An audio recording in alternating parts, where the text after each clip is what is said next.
NEUST today is continuously evolving. In the past 110 years of the existence of NEUST, from being Right Institute in 1908 to its present status as a university. NEUST is a marketplace of idea. NEUST today has grown in terms of instruction, research.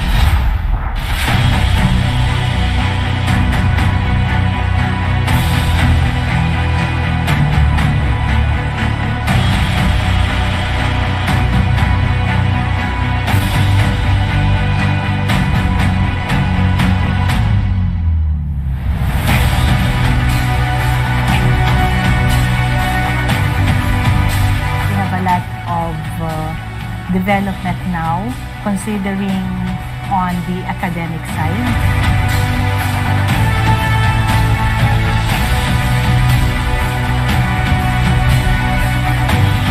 It is a place where the personnel or the human resources are continuously developed in the areas of knowledge, skills, attitude, and value. NEUST is a locally responsive and internationally relevant and recognized University of Science and Technology.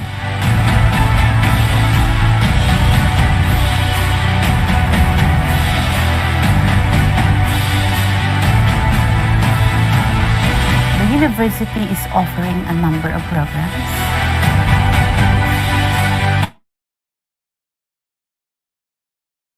University are the international communities.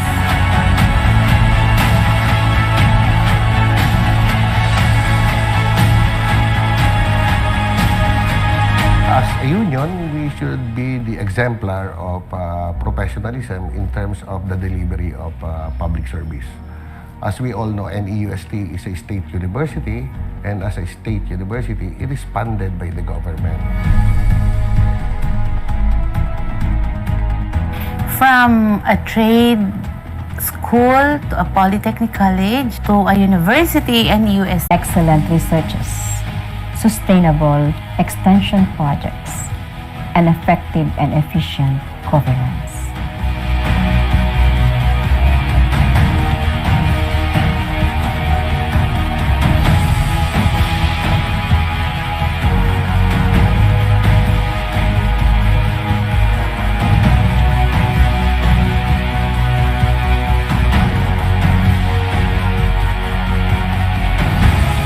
Everything that we do in the university, that's for the benefit of the students. And number one, of course, is for them to really acquire quality education. I believe there are three important roles that the union should perform. One is transparency, of course. No?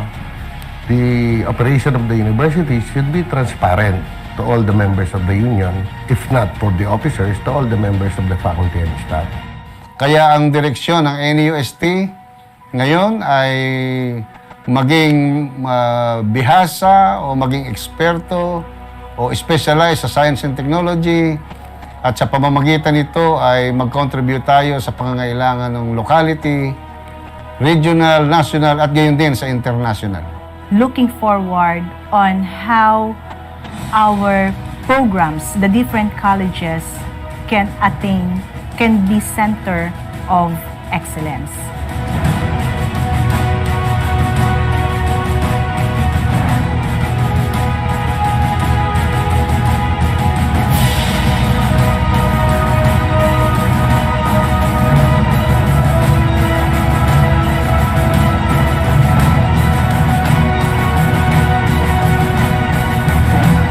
NEUST tomorrow must not be the same as NEUST today. NEUST is a nest of ethical, untiring, and socially responsible and task-driven professionals who guide the youth and the community in the race towards global competitiveness.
Makapangyarihang Diyos, Ikaw ay banal at dakila, lubos na mahabagin. Panginoon, lumalapit kami sa iyo, na kami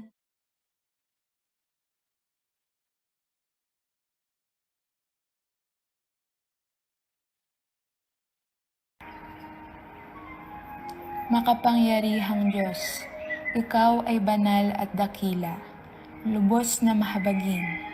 Panginoon, lumalapit kami sa iyo, na kami ay ilayo at ipag-adya sa anumang karamdaman, na lumalaganap lalo na sa sakit na COVID-19, na kumitil ng maraming buhay sa buong mundo. Patuloy kaming umaasa sa iyong walang hanggang biyaya. Pagpalain mo kaming lahat, lalo na ang mga gumagawa ng paraan upang mapuksa at makagawa ng lunas laban sa sakit. Diyos na maawain, humihingi kami ng iyong gabay para sa lahat ng mga nag-aaral at nananaliksik upang mas yumabong pa at lumawak ang kaalaman nila at hipuin ang kanilang mga puso para sa mga nangangailangan. Ang Nueva Ecija University of Science and Technology ay buong kababaang loob na humihingi ng awa at buksan mo ang aming mga palad para sa aming mga kapwa, lalo na sa mga nagkasakit dulot ng COVID-19 at iba pang may sakit na lubhang nangangailangan. Gawaran mo kami ng iyong mapagpalang kapangyarihan upang malagpasan ang lahat ng mga pagsubok na ito. Hinihiling namin ito sa pamamagitan ni Jesucristong anak mo na nabubuhay at naghahari kasama mo at ng Espiritu Santo magpasawalang hanggan. Amen. Mahal na Birhen ng Guadalupe, ipanalangin mo kami. San Lorenzo Ruiz, ipanalangin mo kami. San Roque, ipanalangin mo kami.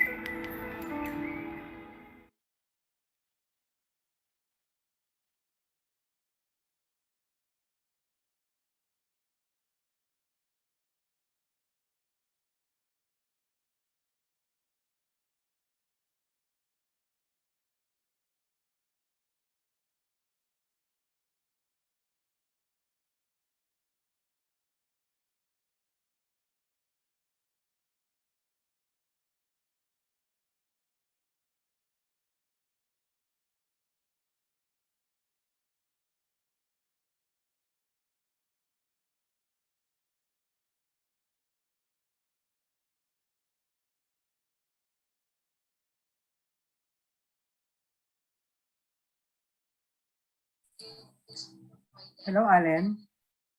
Ako bang mahina? Ako ba nawala or ano?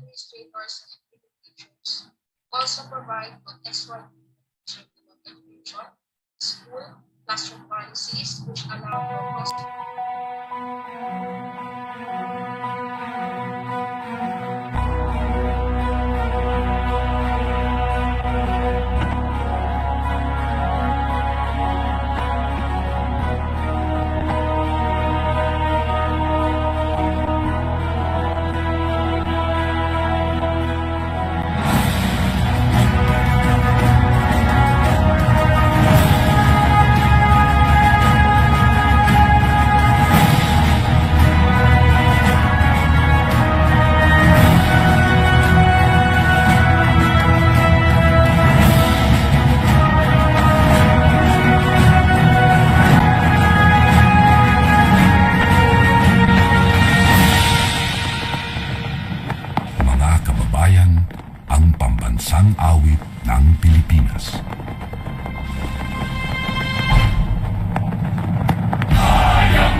a series of comprehension questions based on this task. So, 2021 po, ngayong taon po, naka-schedule po susunod na birds po ano. And the companies who will participate will again have the option to do either the digital. Shall we start, Alan? Okay. Okay po din. Good morning and welcome to our virtual orientation and retooling for first semester online comprehensive examination. Again, I'm Sir Alan Paul Esteban, graduate school faculty member and the comprehensive exam coordinator. I'm your moderator and presenter today. Again, welcome everyone. Before we start, let us know the reminders of this orientation. Number 1, recording of this activity is strictly prohibited. And number 2, send your questions or concerns to the YouTube live chat panel or here in our Zoom. Number 3, before posting your question, check if anyone has asked it already. And number 4, stay on topic. Don't post irrelevant comments, links, thoughts, or attachment. Here's the flow of the program. The opening prayer and national anthem. Message from the Graduate School Dean, Dr. Jocelyn B. Cruz. Orientation proper and retooling for online comprehensive exam. And after the discussion, we will open the open forum. Now, to give the opening message, may I call the Dean of the Graduate School, Dr. Jocelyn B. Cruz. Asia, Singapore. Good afternoon to everyone, to those who will be taking the exam, and to those who will be watching you when you take your exam. Welcome to this, so you have to be very careful with that. And also, we have to listen attentively to all points that will be discussed by Mr. Alan Esteban or whoever will be the discussant today, so that we will not have an issue or any concern regarding your comprehensive exam. The connectivity also, is very important. And especially, don't take this orientation program for granted. So please find time, at least, at most, it is 1 hour. Depende kung may magtatanong na marami, no? So, if necessary, you have to jot down notes kasi bawal mag-record, ano?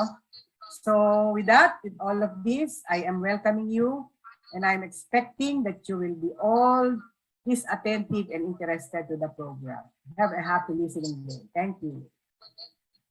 Thank you very much to our very own Dean of the Graduate School. Again, good afternoon to our participants and also to our faculty members of the Graduate School and to our proctors, online proctors. So nandito rin po sila na nakikinig pero hindi natin kilala pa kung sino sila. No? So please be reminded po doon sa ating ipinresent kanina during the discussions of this orientation.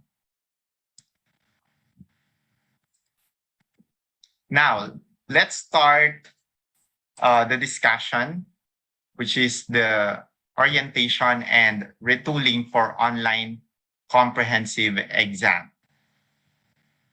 So I'm here to present the guidelines of online comprehensive exam. Part 1, the schedules and requirements.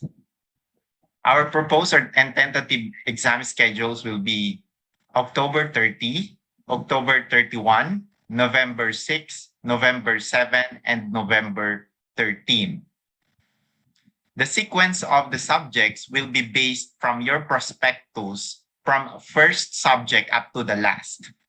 Now, for your professor, they have until November 30 to submit your scores, and after the computation of the consolidated compressed scores, your grades will be encoded to your IOES account. Now, here are the requirements. Comprehensive exam fees this is not the enrollment fee po, ano? It is separate fee for comprehensive exam. Then working table, identification card, one laptop, one extra camera, example, smartphone, and at least 10 Mbps internet speed, at least 10 sheets of band paper, black ball pen, Zoom meeting application, and Microsoft Office 2010 minimum version. And also, please check your Microsoft Office if it is activated or not.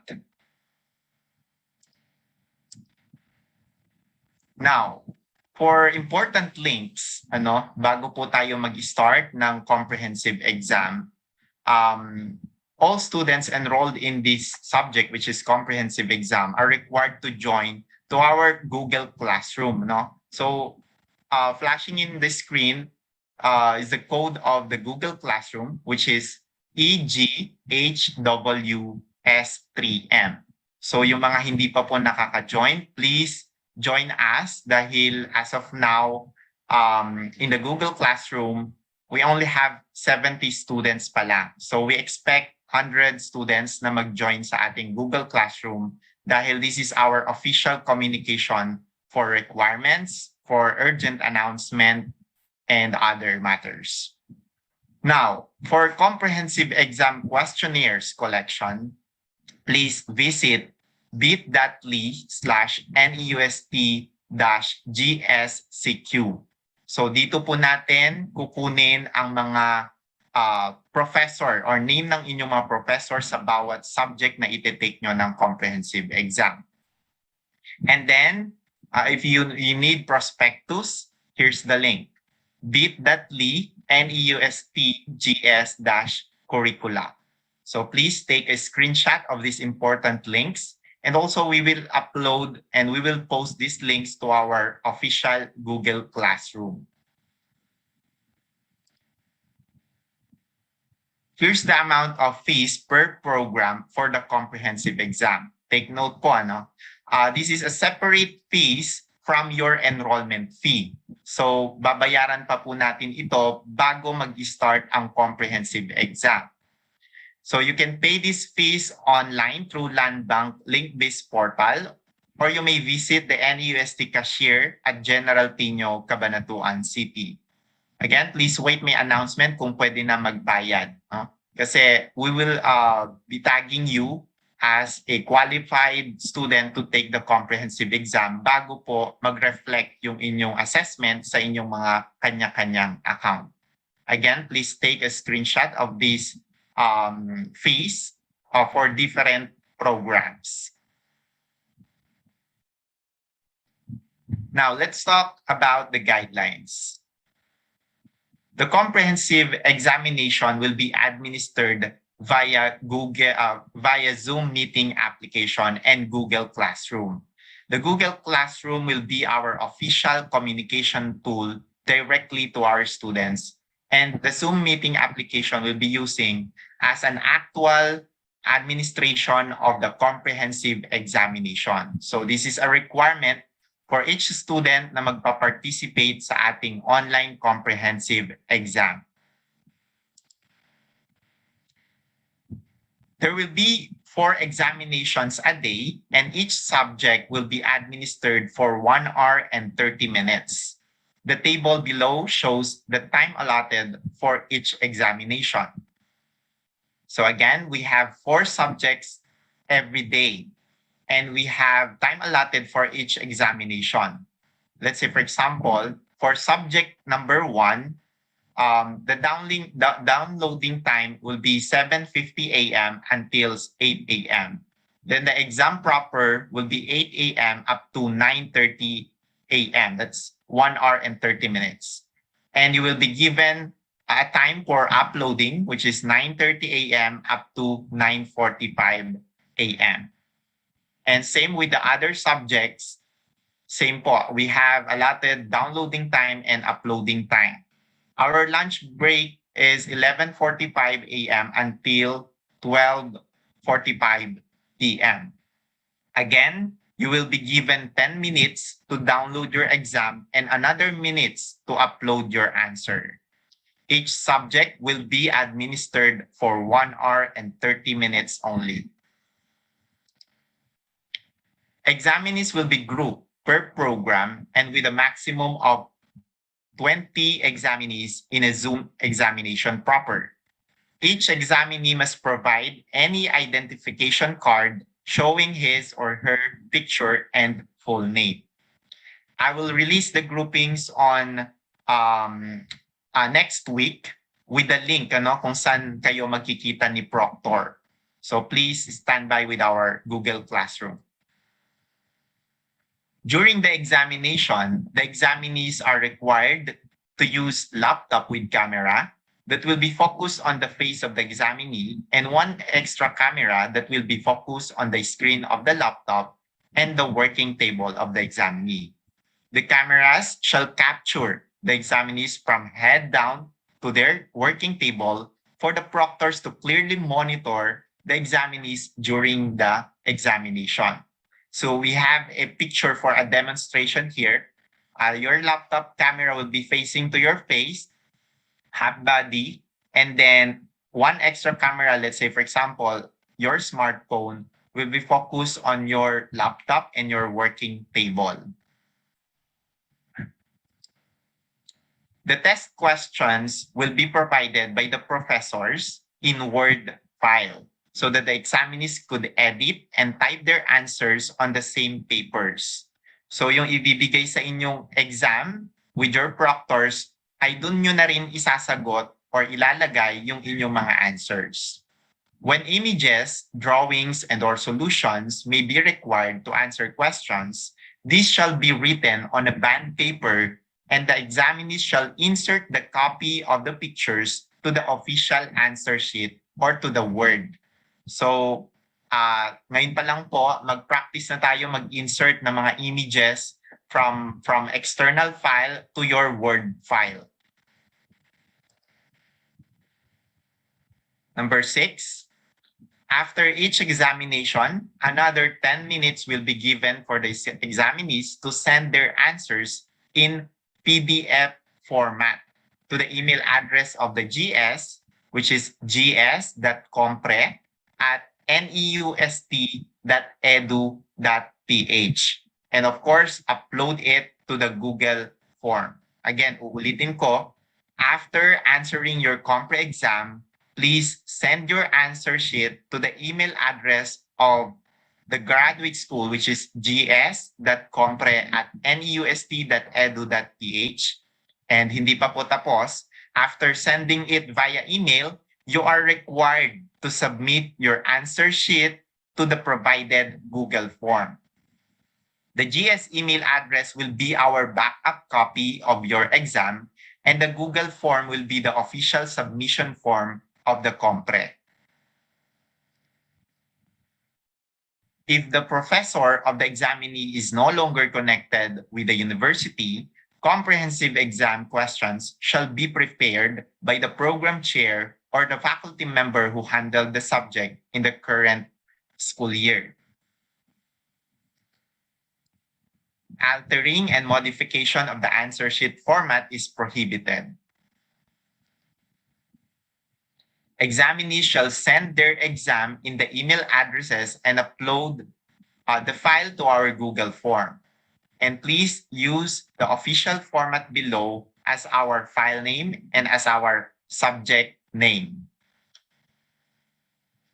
Example, comprehensive exam dash your name, starting from your last name up to first name, your course, which is MSIT, for example, the subject code, IT222, and the name of the professor or the owner of the exam. So for example, Gomez Roberto.pdm. And then same with your email subject, copy the file name from your PDF and paste it to your email subject. Now, dito kadalasan naliligaw ang mga students. No? Last SEM, most of our Compre answer sheet ay nawawala dahil hindi sumusunod sa file name format and email subject title. may filtering po kasi ang ating email na pag na-detect niya yung ganitong format, ibig sabihin, nilalagay niya to the official folder. So please change the file name of your answer sheet to this format before sending it to the email address and before uploading it to the Google form. Number 10.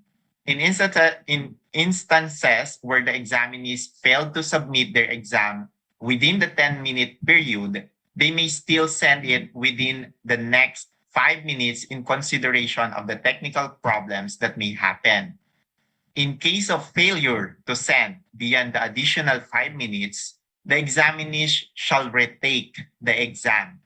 Examinees shall save and print a screenshot of the confirmations received after sending the exam. Let's say, for example, after submitting it via Google Form, so there will be a notification or at least a confirmation, and then please take a screenshot and print it with your home, or at least get a copy.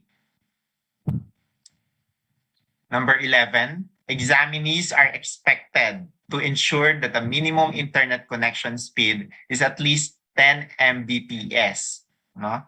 And kung may problem na sa inyong mga lugar, kumbaga mabagal, so please hanap na tayo ng ibang place para before the examination ay maayos at stable na ang ating internet connection. So the examinees are properly monitored by our proctors. So chine-check nila yan kung kailan nawala, kailan bumalik, ilang beses nawala. Chine-check nilang mabuti, no? Kaya tayo merong proctors per group or per team. So that's the content of our guidelines. Now we will be opening the open forum for the students' questions and inquiries about these guidelines and about our comprehensive exam. So again, you may now comment or at least use our chat box to send your questions para ma-answer natin ito dito sa ating comprehensive examination, dito sa ating comprehensive exam orientation. As of now, we have 42 participants here in Zoom and then 44 participants in our live stream via YouTube. Please comment your questions via live chat sa ating YouTube or comment it using our Zoom meeting here. Babasahin po natin yan isa-isa. Hello, Allen. How many are we expecting? 100 How po many din. participants? How many participants are we expecting? 100 po din. 100. Okay. So, 1/2 lang to. 50%. Wala pang 50%. Din, hati po tayo nag-live. kasi hindi kaya nag-live Zoom sila natin. sa FB Live. Yes. As of now din, dito sa Zoom, we have 42 participants and then sa YouTube, we have 46 participants. Okay. Thank you. Okay. Now, again, please comment your question in our YouTube live streaming and here in our Zoom para ma-address po natin. Andito po si Dean, ang ating mga faculty, and also me as your coordinator. And as of now, wala pa din tayong nakikitang question. Palagay ko kasi sila, alam mo, nagtanong na sila sa mga nakapag-take na exam before.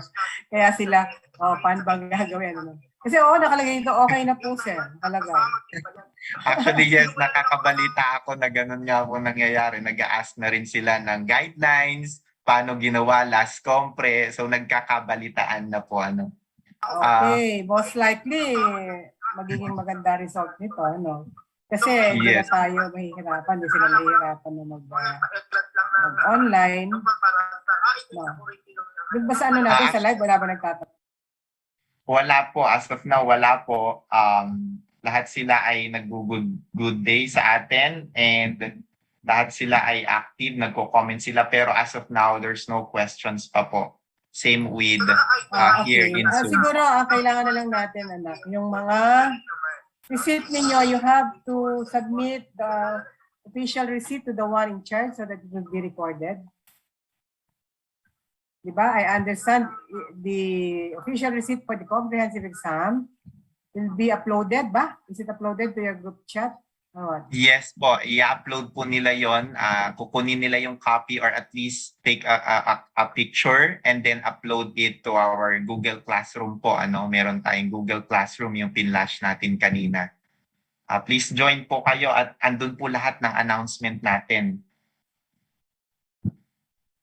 And then may question Wala yata tayo. dito. Ito, meron tayo sa BA, Mr. Dexter Ong. Yes, Okay yes, na sa meron. inyo, sa group nyo, sa BA. BA ba to?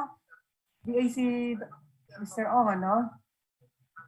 Merong question dito din. Merong pong Ano? question Ano? from Ma'am Angelica from MAE. No? May I ask po if our previous professor in each subject will be the one who made our test questionnaires po? So yes, definitely yes po. No? Pero din tama po pag wala na ang ating wala na yung professor sa university, ibig sabihin wala tayong communication, ang gagawa po ng compre exam questions nila ay yung program chair or yung designated faculty sa subject po na yun, Din? Okay. Lalo na yung nitong nakaraan lang, just recently, si Dr. Tess Alfaro, diba bigla siyang namatay. So yung lahat ng nakapag-take sa kanya, ang magbibigay niya ay si Dr. Philip Balaria or kung sino man yung naka-assign, di ba ganun pinag-usapan natin, whoever is the one teaching the subject, handling the subject today, will be the one to give the exam. Okay. So again, just a reminder po sa ating mga estudyante, please, alalahanin niyo na yung mga professor ninyo kasi madami-daming subject yan, We have a prospectus guide para malaman nyo yung mga subjects na i-take nyo ng comprehensive exam and then identify nyo na agad kung sino yung professor para pag ni-release natin yung form kung saan magko-collect tayo ng exams, alam nyo na agad sino ang pipiliin. Okay, next question po from Ma'am Michelle. Good afternoon. Makakapag-exam rin po ba kami kahit wala pa pong nare-release na grades nung mid-year class? Kailangan lahat ng grades nyo from the start up to the end ay dapat posted at identified na po ng registrar. Okay, pero, in that sense, siguro, Allen, it's not the problem of the students kung may class na kasi I'll be the one giving memo to those faculty members who have not posted their grades. Ang dapat problemahin nila, kung mayroon sila incomplete, hindi ko kayang sagutin yung incomplete kasi kayo, you will be the one to complete that subject. Kung ano man yung inyong pagkukulang doon. Pero yung sa faculty members, so we will ask them to post the grade last mid-year. Yes po. So again, thank you Ma'am Michelle. Next question from Sir Ong.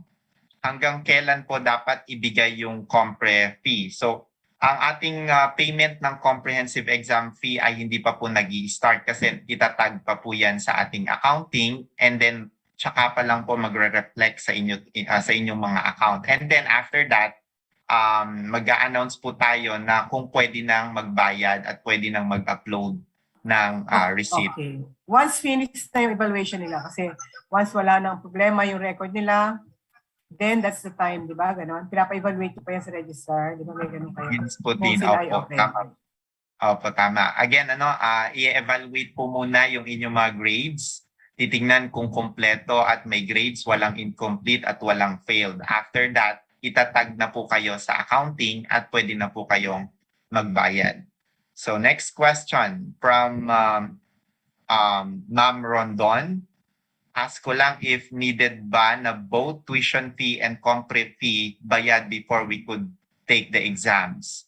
Yung comprehensive exam fee ay dapat pong bayaran before the comprehensive exam. Pero yung enrollment fee, I think pwede pong mag-initial payment po kayo dyan. And then i-fully paid nyo po bago ang finals natin. Pero yung comprehensive exam fee po, dapat po bayad siya before the start ng ating comprehensive exam. So next question from Mr. Romnick. For clarification po regarding po sa fees, example po amounting of 2,400. Is this for all subjects na po ba na iti-take namin per subject po and amount? Yung pinlash po natin kanina na fees per program, lahatan na po yon, ano? Ala na po kayong iba pang babayaran doon aside from comprehensive exam fees, ano? Lahat na po ng subjects ay cover doon sa amount na yon. Okay, next question from YouTube live streaming. Paano po if biglang may power interruption during examination, automatic na po bang retake? This question from Mr. Gerald Silao. Actually, every semester ay tinatanong sa atin to dahil nga online comprehensive exam. That's why po we have proctor in each team po, in each group.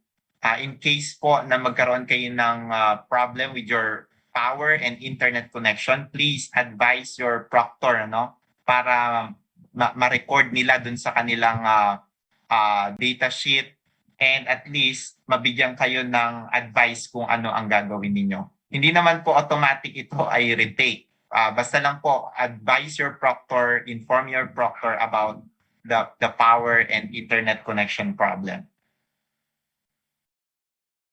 Okay, so next question from Ma'am Angelica. As stated po earlier, may answers po na possible na isulat sa bond paper. Can we take picture of it po using our phone for inserting it sa Word file? Yes po, ano?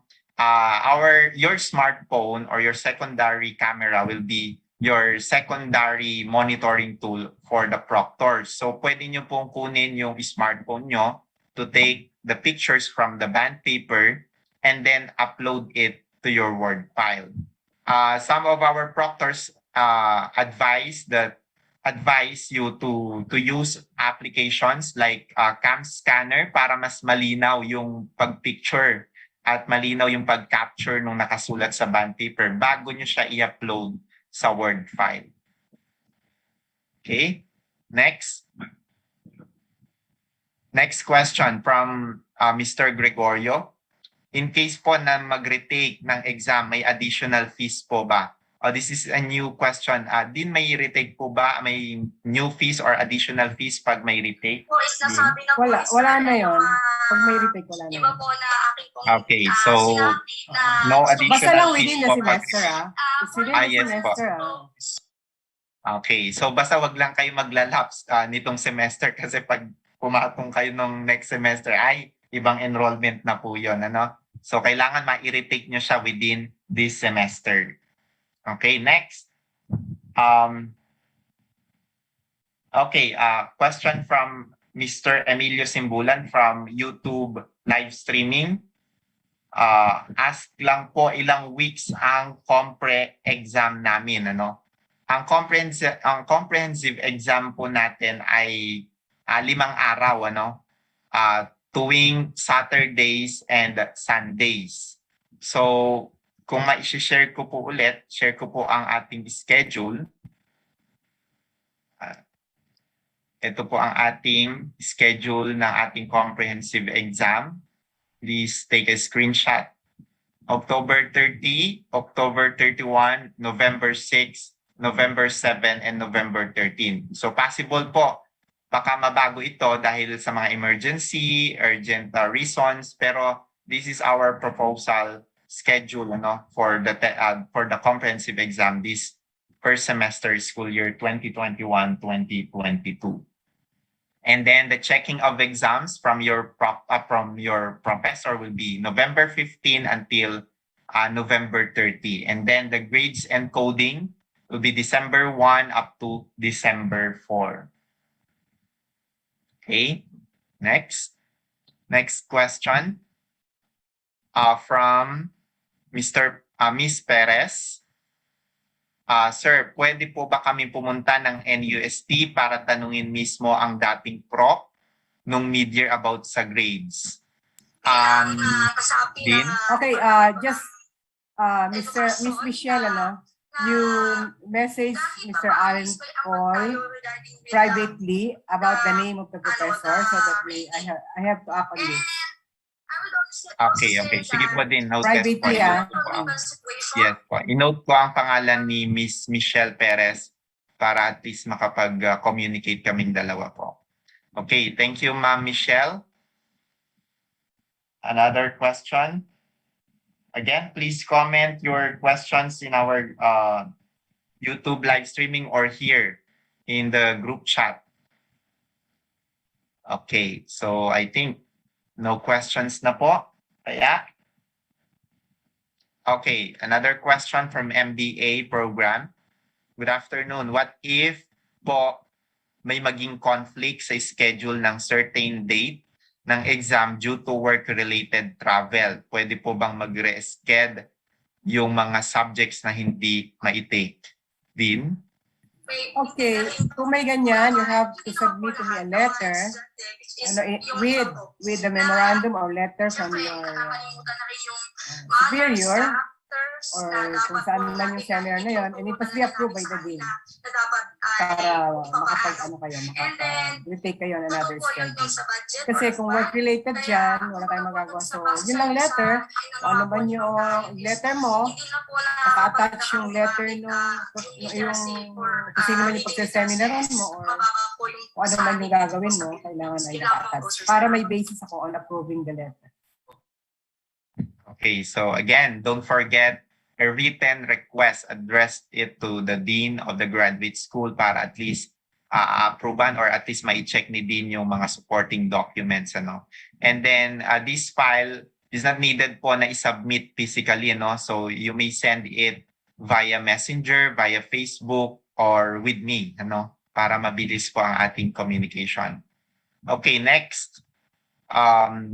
Miss Kathleen from MBA. Tatanong ko lang po kung yun pong schedule po ng exam, malalaman din po kung ano pong mga subject ang i-exam po nung araw po na yon. Yes, kasi yung ating comprehensive exam, doon kayo ang guidance nyo dyan ay yung inyong prospectus. So dahil 4 subjects every day, so yung first 4 subjects doon sa inyong prospectus, yun po ang inyong i-exam. And then after that 4 subjects, yung next 4 subjects naman. So napakahalaga po na i-download or kumuha kayo ng sarili-sarili nyong prospectus para you have guide kung ano ang i-exam nyo to a certain schedule. Okay, next question from YouTube. We already paid po for enrollment pero hindi po ma-upload sa portal until now. Nag-PM na po ako sa graduate school. About this, kasi as of now, close na ang ating enrollment. Please coordinate this matter po directly to me. Please send your receipt para sa MIS na yung mag-upload ng receipt nyo dun sa account kasi as of now, close na po ang ating enrollment. So ang mangyayari po dyan ay idadaan po natin siya sa MIS and sa accounting. Okay, next. Okay, so no more questions from Zoom and from YouTube. Okay. So I think clear na po ang ating guidelines Okay, another question from MBA. Yes, apo. From Ma'am IB, paano po kung hindi activated yung Microsoft Office? Ano po yan? Napakalaking problema po yan during the comprehensive exam kasi may nakaka-encounter kaming ganyang mga estudyante. Pag po kasi hindi activated ang Microsoft Office, ang mangyayari po dyan, hindi nyo ma-edit yung answer sheet. So, hindi kayo makakapag-type in ng answers. Some of the functions or features of the Microsoft are not available kasi free version, parang ganun yan. So, please activate your Microsoft Office. Kung kayo ay may mga kakilalang mga IT, pwede kayong mag-ask ng help doon. Pero sa atin, kasi license dapat yan, binibili yung license na yan. So, gumawa na po kayo ng paraan kung paano nyo po i-activate yung inyong mga Microsoft Office. Next question from Ma'am Hannah. Ite-take din po ba yung mga sobrang elective subjects namin or mamimili lang po?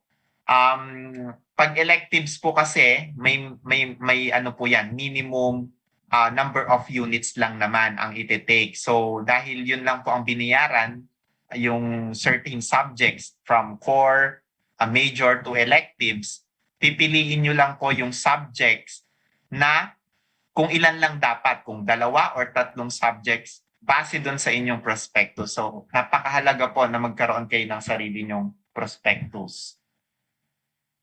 Okay, so no more question from YouTube and no more question from Zoom.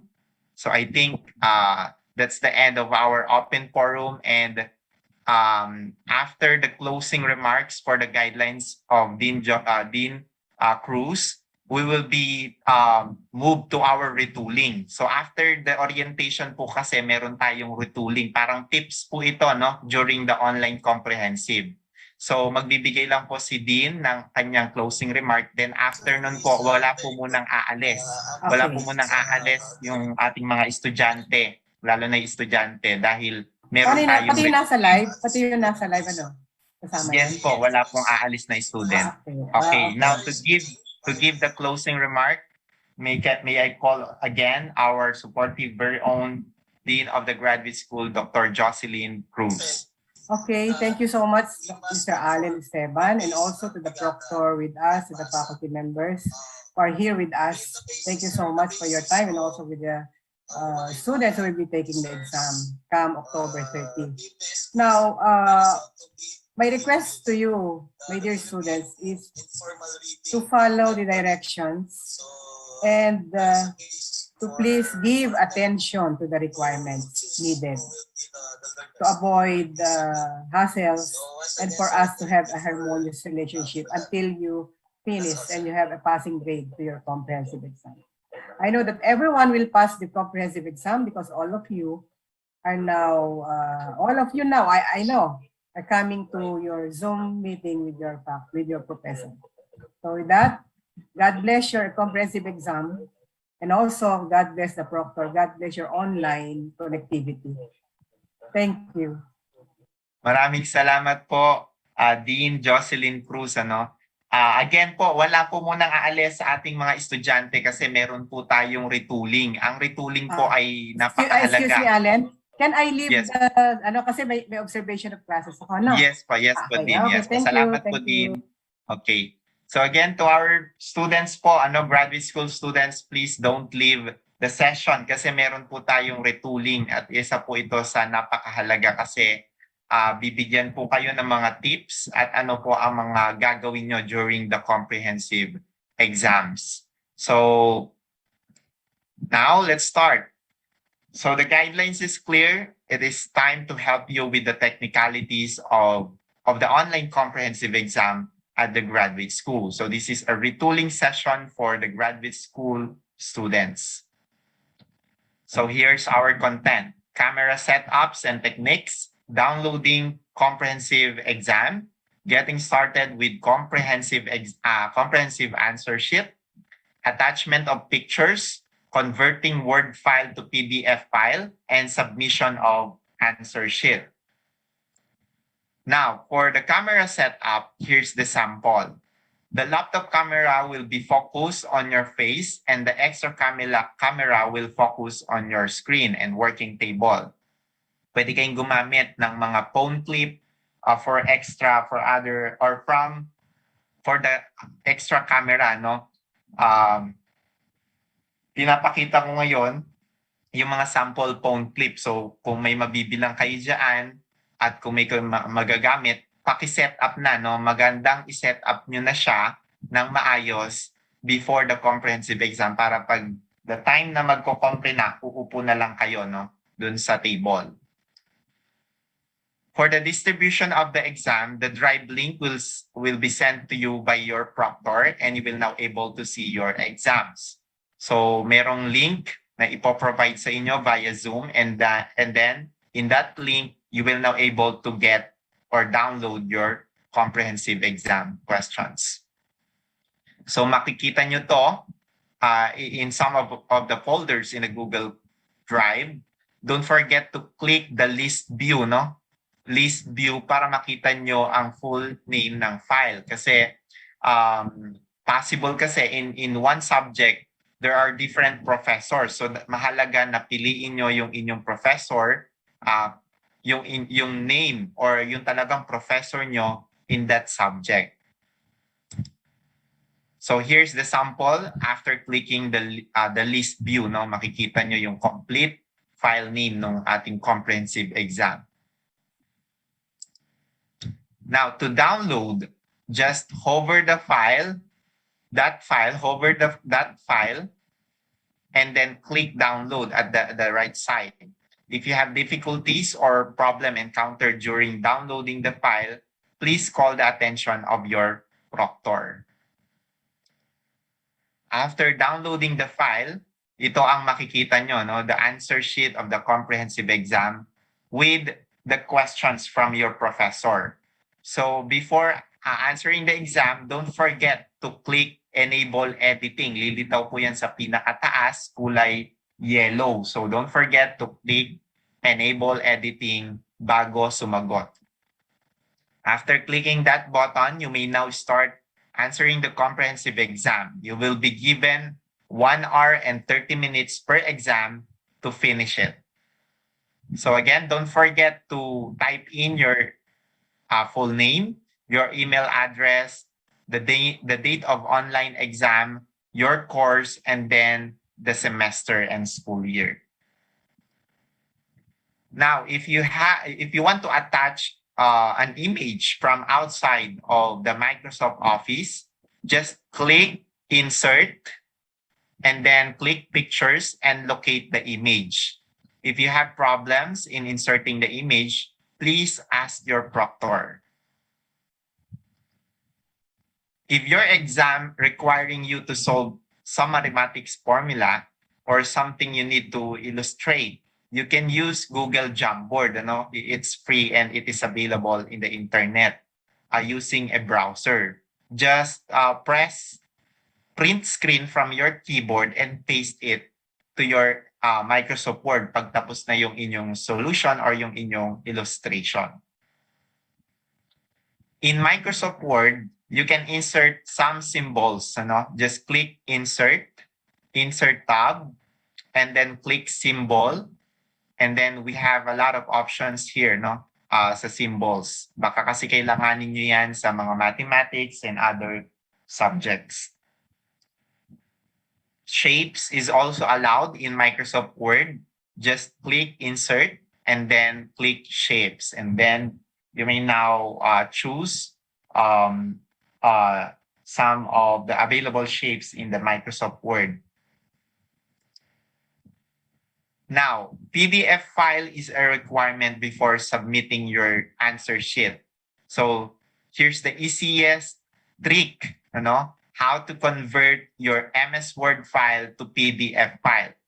So again, just click the File tab, and then after clicking the File tab, we have two options. We have two options to convert the file from Word to PDF. The Save As and then the Export. In Save As, just click the Save As button and then magpa-pop up yung window, and then just change the file type. Meron ditong file type, hihingan kayo kung anong file type ang gusto nyong i-save. And then please choose PDF. And then don't forget to change the file name. Ganun lang, napakadali, Napakadali mag-convert from Word to PDF file using your Microsoft Word. And then the other options is Export button.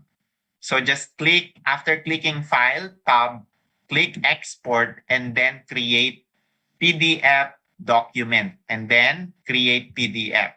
So 3-step lang. Click Export, create PDF, and then create PDF.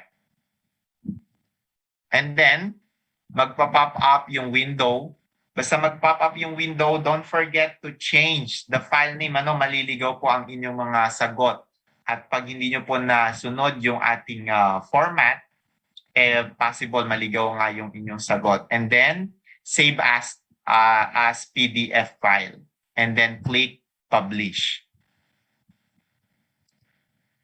For email submission, for GS or graduate school email address, just open your email and then enter the email address of your professor. But this time, this semester, ang requirement na lang ay isubmit sa email address ng graduate school at doon sa Google form na ibibigay sa inyo ng inyong mga proctor. So meron tayong data collection or answer collection via Google form para mas madaling ma-summarize yung inyong mga sagot from different subjects. So again, type in the GS email address, which is gs.compre@neust.edu.ph. And then don't forget to change the subject email. Pati sa pagsisend sa email, kailangan palitan nyo din yung subject ng email. Same with the file name. Don't forget, I will upload the guidelines of this comprehensive exam to our Google Classroom. Don't forget to join to our Google Classroom because there's an important announcement about the comprehensive exam. And then after type in the email address of the graduate school and then changing the subject of your email, don't forget to attach your file. Napakadaming estudyante nagsisend ng kanilang sagot, ng kanilang email, pero walang attachment. So napakahalaga na before sending it, always check the attachment, kung naka-attach na. And then, i-check nyo kung tama ba yung in-attach nyo. Kasi, pwede kayong malito kasi halos magkakamukha yung file name. Piliin nyo yung talagang answers nyo to the specific subject code. So, napakahalaga po nun, So, kailangan tama at na-i-attach ang inyong sagot. Now, if you receive this email after sending it, report to your proctor, itong mail delivery subsystem. Pag meron kayong na-receive na mail delivery subsystem or problem with the email, maybe baka mali yung email address ng graduate school na nilagay nyo, check nyo mabuti and i-resend ninyo, Now, that's the submission of your comprehensive exam to the email address.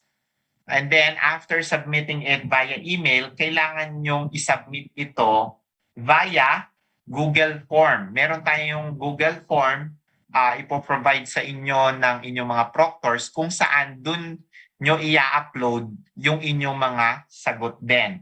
That's the official exam collections of the graduate school. Yung email address ng graduate school, that's a backup only, Pero ang ating official submission form ay yung Google form na ibibigay sa inyo ng inyong mga professor during the comprehensive exam. Ito ang itsura, So kailangan nyo lang i-type yung email address nyo and then your name, full name po yan in capital letters starting from your last, first, and middle name.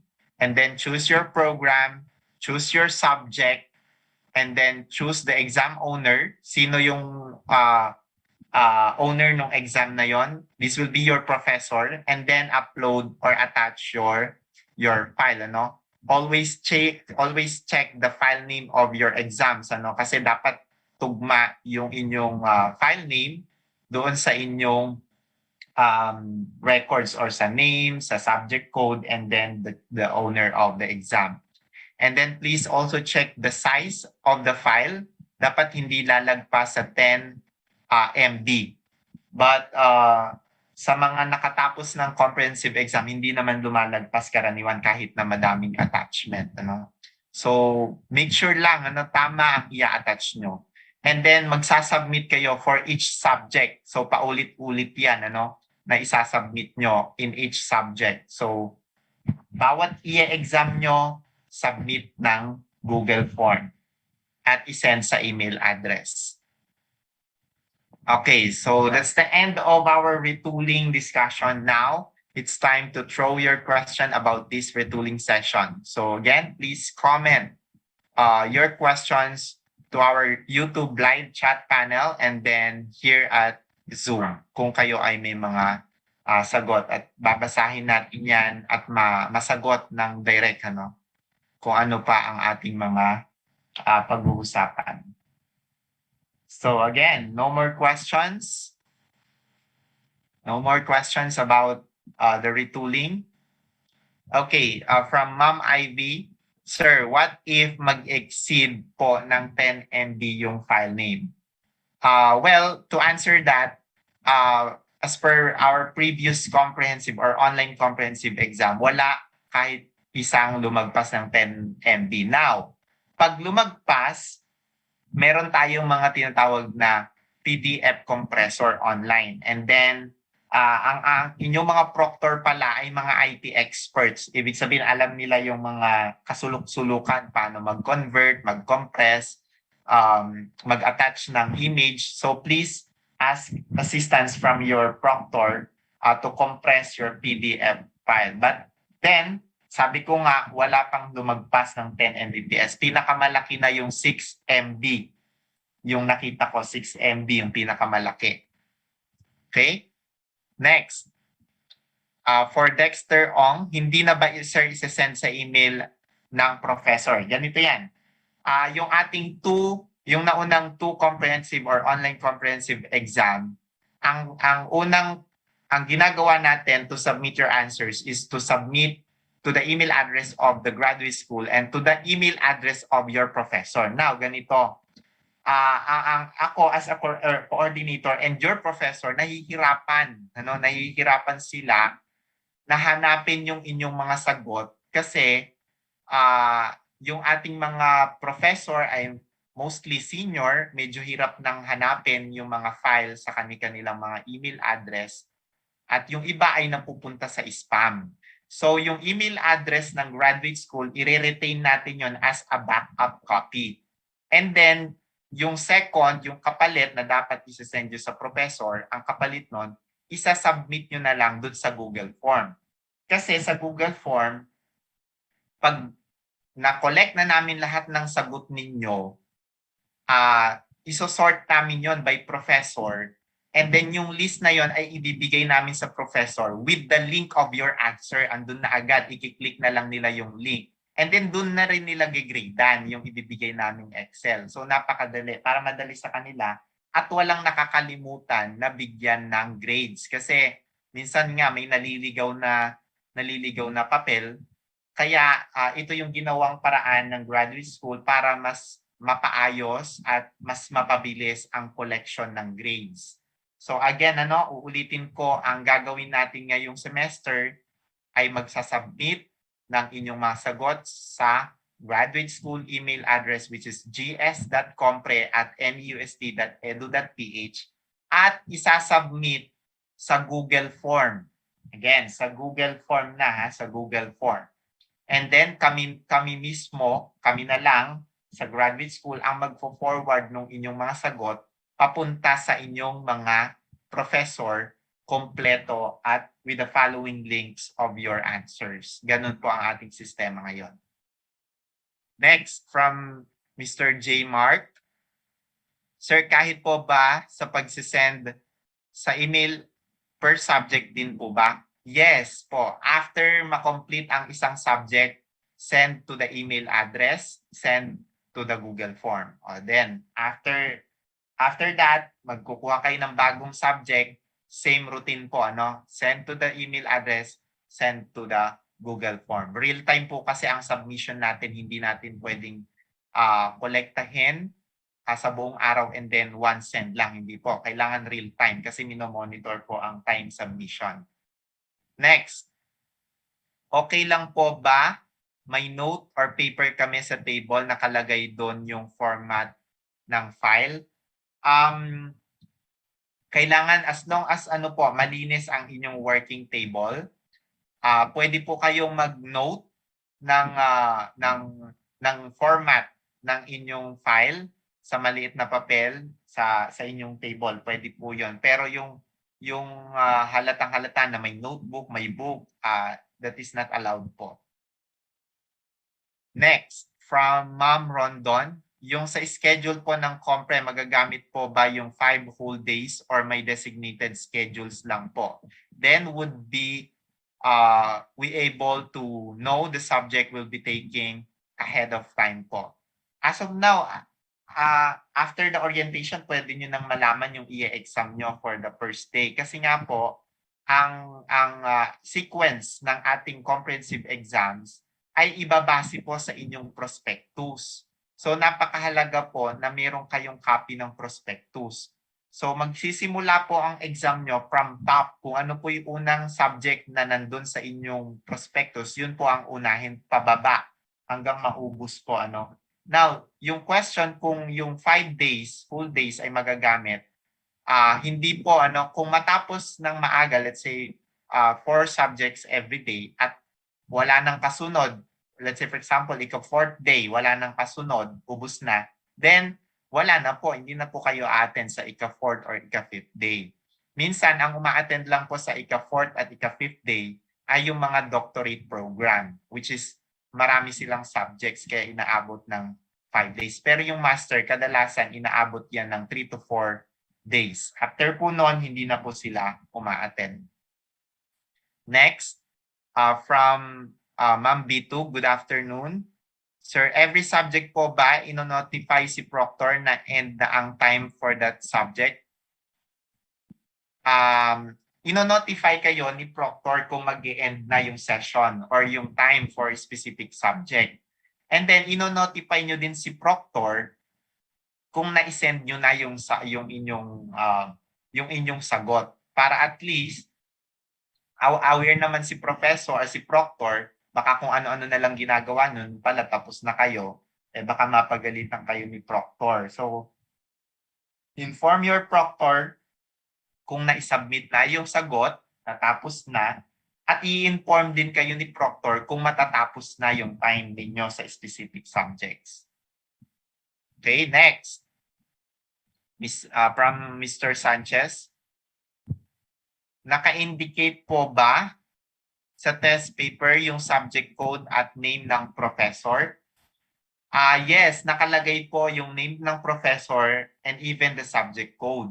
Now, kung wala doon ng subject code, nandun po yon sa inyong prospectus. Kaya napakahalaga po nakatabi nyo yung inyong prospectus sa inyong table. Allowed po yon na mag-bring ng prospectus or copy ng prospectus doon sa inyong table. Nakalagay po doon kung sino ang inyong mga professor para hindi po kayo nalilito. Again, i-print nyo po yung prospectus. Lagyan nyo po, sulatan nyo sino yung inyong mga professor para hindi kayo malito.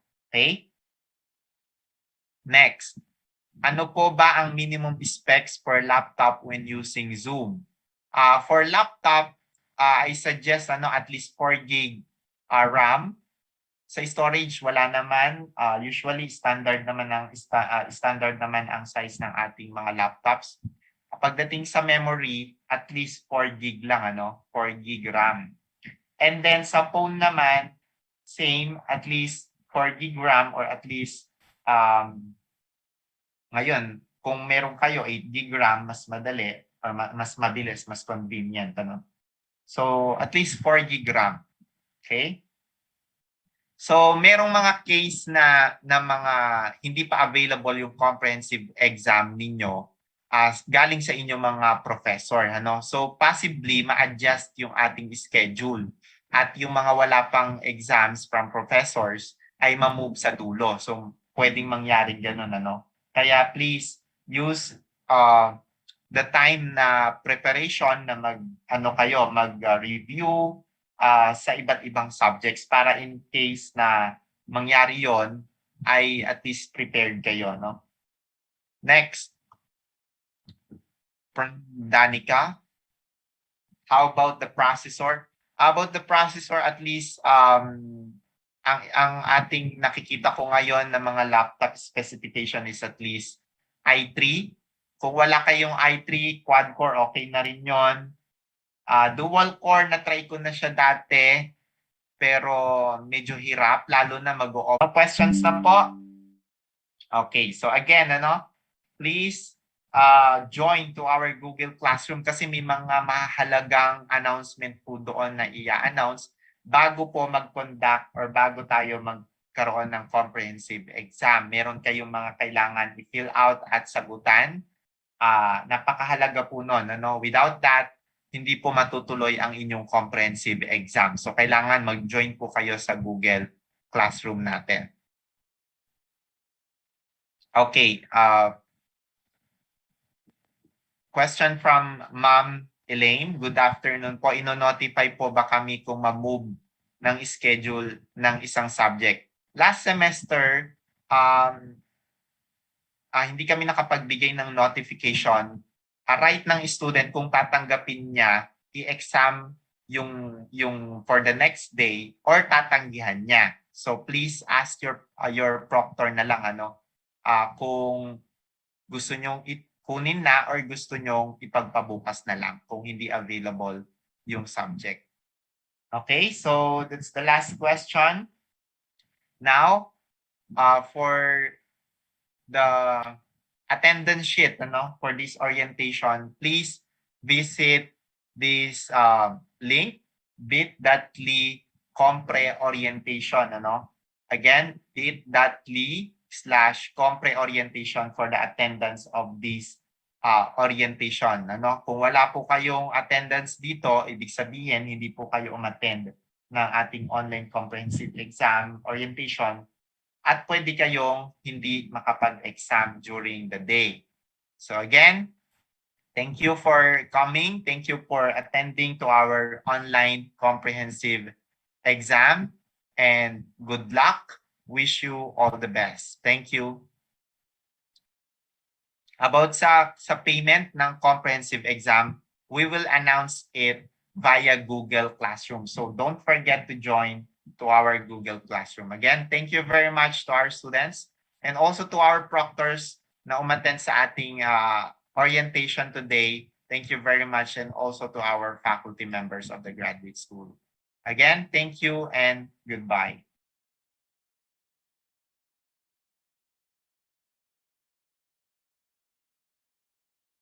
Recording stopped.